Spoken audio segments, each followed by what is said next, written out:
17 வருடங்களுக்கு பின்னர் 2020 உலகக்கிண்ண கிரிக்கெட் தொடரில் சாம்பியன். 13 வருடங்களுக்கு பின்னர் மீண்டும் ஒரு உலகக்கிண்ணம். இந்தியா மீண்டும் ஒரு முறை சர்வதேச கிரிக்கெட்டில் சாம்பியன் ஆகியிருக்கின்றது. சர்வதேச 2020 உலகக்கிண்ண கிரிக்கெட் தொடரில் 2 தடவைகள் சாம்பியன் ஆகியிருக்கக்கூடிய இந்தியா 2 தடவைகள் சாம்பியன் ஆகியிருக்கும் 3வது அணி என்ற பெருமையை பெற்றிருக்கிறது. அது மாத்திரமல்ல, 50 ஓவர்கள் மற்றும் 2020 என 2 உலகக்கிண்ண கிரிக்கெட் தொடரிலும் இவ்விரண்டு தடவைகள் சாம்பியன் பட்டத்தை வென்றிருக்கக்கூடிய மேற்கிந்திய தீவுகளுக்கு அடுத்ததான 2வது அணி என்ற பெருமையும் இந்தியாவை சாருகின்றது. 2024 ஆண்டுக்கான ICC T20 உலகக்கிண்ணம் 9வது உலகக்கிண்ண கிரிக்கெட் தொடராக இம்முறை அமெரிக்கா மற்றும் கரிபியன் தீவுகளிலே இடம்பெற்றிருந்தது. இம்முறை 3 அணிகள் உலகக்கிண்ண 2020 தொடரில் புதிய அணிகளாக களமிறங்கியிருந்தன.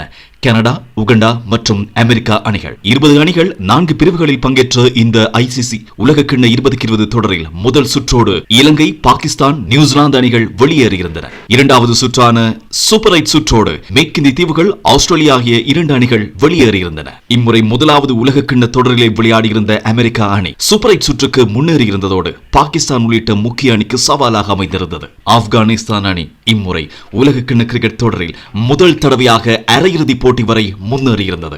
சர்வதேச கிரிக்கெட் போட்டிகளில் அத்தனை தொடர்களிலும் அரையிறுதி போட்டியோடு வெளியேறியிருந்த தென்னாப்பிரிக்க அணி இம்முறை பலம் பொருந்திய அணியாக ஐடன் மெக்ரமின் தலைமையில் முதல் தடவையாக ICC உலகக்கிண்ண தொடர் ஒன்றிலே இறுதிப் போட்டியில் விளையாடியிருந்தது. 2014-19 வயதுக்குட்பட்ட உலகக்கிண்ண கிரிக்கெட் தொடரில் சாம்பியனான தென்னாப்பிரிக்க அணிக்கு தலைவராக செயல்பட்டிருந்த ஐடன் மெக்ரமே இம்முறை T20 சர்வதேச உலகக்கிண்ண கிரிக்கெட் தொடரில் தலைவராக செயல்பட்டிருந்தார். இவருடைய தலைமையில் முதல் தடவையாக இப்பொழுது தென்னாப்பிரிக்க அணி இறுதிப் போட்டி வரை முன்னேறியிருந்தது.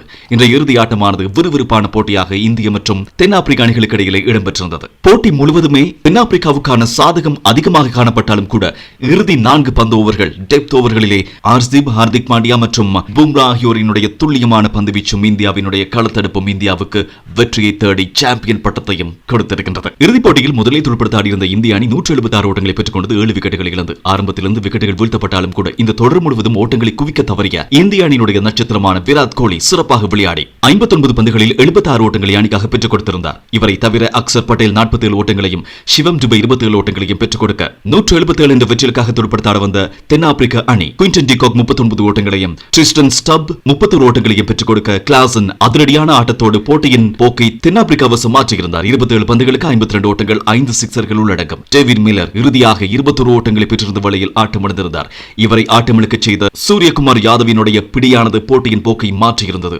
ஒரு ஓவருக்கு 16 என்ற நிலை இருந்த போது இவருடைய விக்கெட் வீழ்த்தப்பட்டிருந்தது. அந்த பந்து 6 ஓட்டங்களை கடந்திருந்தால் இந்த போட்டியில் சாம்பியன் தென்னாப்பிரிக்காவாக மாறியிருக்கும்.